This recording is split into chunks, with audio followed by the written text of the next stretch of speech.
ഇറാനെതിരെ അമേരിക്ക ആക്രമണം നടത്തുകയാണെങ്കിൽ ഏതെല്ലാം ലക്ഷ്യങ്ങളിലായിരിക്കും ആക്രമിക്കുക, അതുപോലെ തന്നെ ഇറാൻ തിരിച്ചടിക്കുകയാണെങ്കിൽ ഏതെല്ലാം ലക്ഷ്യങ്ങളെയായിരിക്കും ആക്രമിക്കുക എന്നത് ഈ യുദ്ധത്തെ സംബന്ധിച്ചിടത്തോളം വളരെ പ്രധാനപ്പെട്ട കാര്യമാണ്.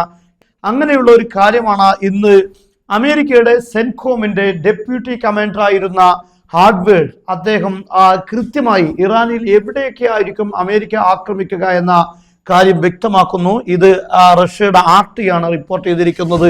ഇവിടെ അദ്ദേഹം പറയുന്നത് CNN നൽകിയ ഒരു അഭിമുഖത്തിലാണ് ഈ കാര്യം പറഞ്ഞിട്ടുള്ളത്. ഒന്നാമത്തേത് അദ്ദേഹം ആ ഓർഡർ പ്രകാരം തന്നെയാണ് പറയുന്നത്. അവലൻ അസ്സവാരിഖ് സിലാഹുമുൽ അഖ്വ അല്ലദി യമുദ്ദു നഫൂദഹും. ഇറാനികൾക്ക് ഓരോ ഭാഗത്തേക്കും കടന്നു കയറാൻ കഴിയുന്ന അവരുടെ പ്രധാനപ്പെട്ട ശക്തിയാണ് മിസൈൽ സംവിധാനങ്ങൾ. അതുകൊണ്ട് ആദ്യം അമേരിക്ക ആക്രമിക്കുന്നത് ഇറാന്റെ മിസൈൽ കേന്ദ്രങ്ങളെ ആയിരിക്കും. സാനിയൻ ഹിമായത്തു മലീഖ് ഹുർമുസ്. രണ്ടാമത്തെ ആക്രമണം ഉണ്ടാകുക സ്ട്രൈറ്റ് ഓഫ് ഹുർമുസ്. ഹുർമുസ് കടലിടുക്കിൽ ഒരുപാട് സംരക്ഷണ സംവിധാനങ്ങൾ ഇറാൻ ഒരുക്കി വെച്ചിട്ടുണ്ട്. അവിടെയാണ് ഇറാന്റെ നാവിക സംവിധാനങ്ങളെല്ലാം നിലനിൽക്കുന്നത്. അവിടെയാണ് നാവികസേനയുടെ ആസ്ഥാനം. ബന്ദർ അബ്ബാസ് ആണ്. ആ രണ്ടാമത്തെ ആക്രമണം അവിടെ ആയിരിക്കും ഉണ്ടാവുക. അവരുടെ കപ്പൽ വ്യൂഹങ്ങൾക്കെതിരെ, അതുപോലെ തന്നെ അവരുടെ എയർബേസുകൾക്കെതിരെയൊക്കെയുള്ള ആക്രമണങ്ങൾ ഇല്ലാതിരിക്കണമെങ്കിൽ ഈ രണ്ട് കേന്ദ്രങ്ങളെയും തകർക്കേണ്ടതുണ്ട്. ഒന്നാമത്തേത് മിസൈൽ സംവിധാനങ്ങൾ തകർക്കുമ്പോഴാണ് മിഡിൽ ഈസ്റ്റിൽ അമേരിക്കയുടെ താല്പര്യങ്ങൾക്കെതിരെയുള്ള ഇറാന്റെ ആക്രമണങ്ങൾ ചെറുക്കാൻ സാധിക്കുക. അതുപോലെ രണ്ടാമത്തേത് സ്ട്രൈറ്റ് ഓഫ് ഹുർമുസിലുള്ള നാവിക സംവിധാനങ്ങൾ, ഇറാന്റെ നാവിക സംവിധാനങ്ങൾ തകർക്കുമ്പോഴാണ് അമേരിക്കയുടെ കപ്പലുകൾക്ക് സുരക്ഷയുണ്ടാവുകയുള്ളൂ. മാത്രമല്ല ഖുദ്റാത്തുഹും അല സർഇൽ അൽഗാം, മെയിനുകൾ സ്ഥാപിക്കുക, കടലിൽ മെയിനുകൾ സ്ഥാപിക്കുക, അതായത് നമ്മൾ സാധാരണ പറയുന്ന കുഴിബോംബുകൾ വെള്ളത്തിനടിയിൽ വിതറുക. ഇങ്ങനെയുള്ള നീക്കങ്ങൾ അവരെ തടയേണ്ടതുണ്ട്. ഇറാനെ സംബന്ധിച്ചിടത്തോളം ഇത്തരത്തിലുള്ള മെയിനുകൾ വിതറാൻ വ്യത്യസ്തമായ സംവിധാനങ്ങൾ ഇറാന്റെ കയ്യിലുണ്ട്. അതിനായി തന്നെ അവർ പ്രത്യേകമായ സബ്മറൈനുകൾ പോലും ഉപയോഗിക്കുന്നുണ്ട്. അതുകൊണ്ട് ആ സംവിധാനങ്ങൾ തകർക്കും. അതുപോലെ തന്നെ അതുപോലെ അന്താരാഷ്ട്ര കപ്പൽ സർവീസുകൾ നടക്കുന്ന ഭാഗമാണ് മലീഖ് ഹുർമുസ് എന്നറിയപ്പെടുന്ന സ്ട്രൈറ്റ് ഓഫ് ഹുർമുസ്. ട്രേഡിംഗ് കപ്പലുകൾ, പ്രത്യേകിച്ച് എണ്ണ കപ്പലുകൾക്കെല്ലാം കടന്നു പോകുന്നിടത്ത് ഭീഷണി ഉണ്ടാകുന്നത് തടുത്തു കളയുക. അതേ സമയത്ത് അടുത്ത ആക്രമണം ഉണ്ടാകുന്നത് സുമൽ ഹർസ് സൗരി എന്നാണ്. ഇറാന്റെ റിപ്പബ്ലിക് ഗാർഡ് കോർപ്സിന് നേരെ ആയിരിക്കും ആക്രമണം ഉണ്ടാവുക. അവരുടെ ബേസുകൾക്ക് നേരെ, അതുപോലെ അവരുടെ കമാൻഡർമാർക്ക് നേരെ. ഇങ്ങനെയുള്ള ആക്രമണമായിരിക്കും അമേരിക്ക പ്ലാൻ ചെയ്തിട്ടുള്ളത് എന്നാണ്. അതേസമയത്ത് അദ്ദേഹത്തോട് ഒരു ചോദ്യം ചോദിക്കുന്നുണ്ട്. വാൻ ഇംകാനിയത്തി തംഫീദിൽ നിർബാത്തി ദുഫാവായിദ.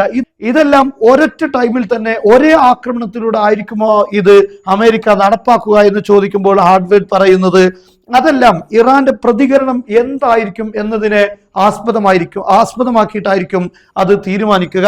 എങ്കിലും അങ്ങനെ ഒരൊറ്റ ഘട്ടത്തിൽ തന്നെ ഇതിനെല്ലാം ആക്രമിക്കാനുള്ള കഴിവ് ഇന്ന് നിലവിൽ അമേരിക്കയുടെ സംവിധാനങ്ങൾക്ക് ഇപ്പോൾ ഉണ്ട് എന്ന് അദ്ദേഹം പറഞ്ഞു വെക്കുന്നു. എന്നാൽ അതേസമയം ഇറാൻ ഏത് രൂപത്തിലായിരിക്കും ആക്രമണം നടത്തുക, ഇറാന്റെ തിരിച്ചടി എങ്ങനെയായിരിക്കും ഇറാൻ എന്ന് പറഞ്ഞിട്ടുള്ളത്. അതേസമയം ഇറാൻ എങ്ങനെയായിരിക്കും പ്രതികരിക്കുക? ഇറാന്റെ വത്തൻ ഹെംറൂസ് എന്നറിയപ്പെടുന്ന പത്രം റിപ്പോർട്ട് ചെയ്യുന്ന പ്രകാരം ഇപ്പോൾ ഒന്നാമത്തെ ഇറാന്റെ ലക്ഷ്യം ജോർദാനിലുള്ള അമേരിക്കയുടെ ബേസ് ആയിരിക്കും. നമുക്ക് കാണാൻ സാധിക്കും, കഴിഞ്ഞ ദിവസം ഫോക്സ് ന്യൂസ് റിപ്പോർട്ട് ചെയ്തതാണ്. അവരാണ് ഇങ്ങനെയുള്ള ഒരു പിക്ചർ, ഒരു മാപ്പ് പുറത്തുവിട്ടിരിക്കുന്നത്. എവിടെയെല്ലാമാണ് ഇറാനെ ആക്രമിക്കാൻ വേണ്ടി അമേരിക്ക സൈനിക സംവിധാനങ്ങൾ ഒരുക്കിക്കൊണ്ടിരിക്കുന്നത്. ഒന്നാമത്തെ നമുക്കറിയാം ഖത്തറിലെ ഉദൈദ് എയർബേസിൽ സംവിധാനങ്ങളുണ്ട്. രണ്ടാമത്തേത് സൗദി അറേബ്യയിൽ, ഇത് ഞാനല്ല റിപ്പോർട്ട് ചെയ്തിട്ടുള്ളത്, ഇത് ഫോക്സ് ന്യൂസ് എന്നറിയപ്പെടുന്ന അന്താരാഷ്ട്ര മാധ്യമങ്ങളാണ്. ഈ മാധ്യമങ്ങളൊക്കെ ഈ കാര്യം പറയുന്നുണ്ട്. സൗദി അറേബ്യയിലുള്ള എയർബേസിൽ ഈ സംവിധാനം ഒരുക്കുന്നുണ്ട്. പക്ഷെ ഞാൻ മനസ്സിലാക്കുന്നത് ഈ രണ്ട് എയർബേസുകളും ഇത് GCC രാഷ്ട്രമാണെന്ന് നമുക്കറിയാം. ഇറാനെ ആക്രമിക്കാൻ തങ്ങളുടെ രാഷ്ട്രം ഉപയോഗിക്കരുത് എന്ന് അമേരിക്കയോട് നേരിട്ട് പറഞ്ഞിട്ടുള്ളതാണ്. അതുകൊണ്ട് തന്നെ ലോജിസ്റ്റിക് സഹായങ്ങളായിരിക്കും ഈ രണ്ട് രാഷ്ട്രങ്ങളിൽ നിന്നും ഉണ്ടാവുക. അതായത് നിരീക്ഷണ വിമാനങ്ങൾ, അതുപോലെ തന്നെ ഇലക്ട്രോണിക് വാർഫെയറുകൾ, ഇങ്ങനെയുള്ള കാര്യങ്ങളായിരിക്കും ഈ റിയാദിൽ നിന്നും ഖത്തറിൽ നിന്നും ഒക്കെ ഉപയോഗിക്കുക. അതുപോലെ അന്തരീക്ഷത്തിൽ വെച്ച് എണ്ണ നിറക്കാനുള്ള യുദ്ധവിമാനങ്ങൾക്ക് എണ്ണ നിറക്കാനുള്ള സംവിധാനങ്ങൾ, ഇങ്ങനെ തുടങ്ങിയിട്ടുള്ള ലോജിസ്റ്റിക് സംവിധാനങ്ങളായിരിക്കും ഇവിടെ നിന്നെല്ലാം ലഭിക്കുക. അതേ സമയത്ത് മറ്റൊന്ന് നമുക്കറിയാം, മഖ്സദ് അസുൽത്തി എന്നറിയപ്പെടുന്ന ജോർദാനിലുള്ള അമേരിക്കയുടെ എയർബേസ്, ഇവിടെ ശക്തമായ സൈനിക സന്നാഹങ്ങളുണ്ട്. അതുകൊണ്ട് ഇറാൻ വളരെ പ്രധാനപ്പെട്ട അവരുടെ ലക്ഷ്യമായിട്ട് ജോർദാനിലെ ഈ എയർബേസിനെ കാണുന്നുണ്ട്. അതുപോലെ തന്നെ ഈ പച്ച നിറത്തിലിട്ടതെല്ലാം അമേരിക്കയുടെ മറ്റു ബേസുകളാണ്. പക്ഷെ അവിടെയൊന്നും ഇപ്പൊ സൈനിക സംവിധാനങ്ങൾ അമേരിക്ക പ്രത്യേകമായി ചെയ്തിട്ടില്ല. അതുപോലെ യെല്ലോ നിറത്തിൽ കാണാം, ഇതെല്ലാം കപ്പൽ സംവിധാനങ്ങളാണ്, നാവിക സംവിധാനങ്ങൾ മെഡിറ്ററേറിയൻ കടലിലുണ്ട്. അതേപോലെ തന്നെ അറേബ്യൻ കടലിൽ സംവിധാനങ്ങളുണ്ട്. അബ്രഹാം ലിങ്കർ ഇവിടെ ഉണ്ട്. അതുപോലെ ഇവിടെ കോമ്പാറ്റ് ഷിപ്പുകളുണ്ട്. അതുപോലെ തന്നെ ഡിസ്ട്രോയറുകൾ, ഇവിടെ ഒരു ഡിസ്ട്രോയർ ഉണ്ട്. ഇങ്ങനെ പ്രതിരോധിക്കാൻ ഇറാന്റെ ആക്രമണങ്ങളെ, മിസൈൽ ആക്രമണങ്ങളെ പ്രതിരോധിക്കാനുള്ള ഡിസ്ട്രോയറുകളും മറ്റു സംവിധാനങ്ങളും ഒക്കെ ഇപ്പോൾ മിഡിൽ ഈസ്റ്റിൽ പല ഭാഗത്തും നമുക്ക് കാണാൻ സാധിക്കും. എന്നാൽ അതുകൊണ്ട് തന്നെ ഇറാൻ അവരുടെ പ്രധാനപ്പെട്ട ഒരു ലക്ഷ്യമായി ജോർദാനിലുള്ള എയർബേസിനെ കാണുന്നുണ്ട്. അതേപോലെ തന്നെ ഇറാൻ പറഞ്ഞിട്ടുള്ള മറ്റൊരു പ്രധാനപ്പെട്ടത് UAE ആണ്. UAE പല സ്ഥലങ്ങളെയും ഇറാൻ മാർക്ക് ചെയ്തിട്ടുണ്ട്. അതോടൊപ്പം ഇറാൻ പറയുന്ന വളരെ പ്രധാനപ്പെട്ട കാര്യം, ഡൊണാൾഡ് ട്രംപിന്റെ കുടുംബങ്ങൾ അവരുടെ മിഡിൽ ഈസ്റ്റിലുള്ള ഗൾഫ് രാഷ്ട്രങ്ങളിലൊക്കെയുള്ള ആസ്തികൾ, ഈ ആസ്തികളെ എല്ലാം മാർക്ക് ചെയ്ത് വെച്ചിട്ടുണ്ട്. അതെല്ലാം ആക്രമണത്തിന് വിധേയമായിരിക്കും എന്നാണ് ഇപ്പോൾ ഇറാന്റെ പത്രം റിപ്പോർട്ട് ചെയ്യുന്നത്. എന്തായിരുന്നാലും വളരെ സെൻസിറ്റീവായ കേന്ദ്രങ്ങൾ തെരഞ്ഞെടുത്ത് തന്നെയാണ് ആദ്യത്തെ ആക്രമണങ്ങൾ ഇറാൻ നടത്തുക. അതുപോലെ അമേരിക്ക ഇത്തരത്തിലുള്ള ഇറാന്റെ ആക്രമണങ്ങളെ തടയിടാനുള്ള നീക്കമാണ് ഫസ്റ്റ് തന്നെയുള്ള ആക്രമണത്തിലൂടെ നടത്തുക. എന്തായാലും ഒരു യുദ്ധത്തിന്റെ വക്കിലാണ് ഇപ്പോൾ മിഡിൽ ഈസ്റ്റ് ഉള്ളത് എന്ന് നമുക്ക് ഇതിലൂടെ എല്ലാം പറയാൻ സാധിക്കും. മനോഹരമായി ഖുർആൻ പാരായണം ചെയ്യാൻ ആഗ്രഹിക്കാത്ത ആരും ഉണ്ടാവുകയില്ല.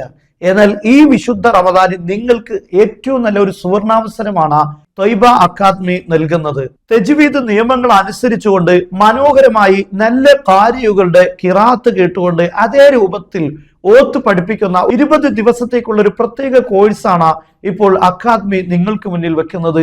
ഈ കോഴ്സിൽ അംഗമാകാൻ ആഗ്രഹിക്കുന്ന ആളുകൾക്ക് ഇതോടൊപ്പമുള്ള ലിങ്കിൽ ക്ലിക്ക് ചെയ്ത് വാട്സപ്പ് ഗ്രൂപ്പിൽ ജോയിൻ ചെയ്യാം. ഈ ഗ്രൂപ്പുകളിലായിരിക്കും ക്ലാസിന്റെ പൂർണ്ണമായിട്ടുള്ള വിവരങ്ങൾ ഷെയർ ചെയ്യുക.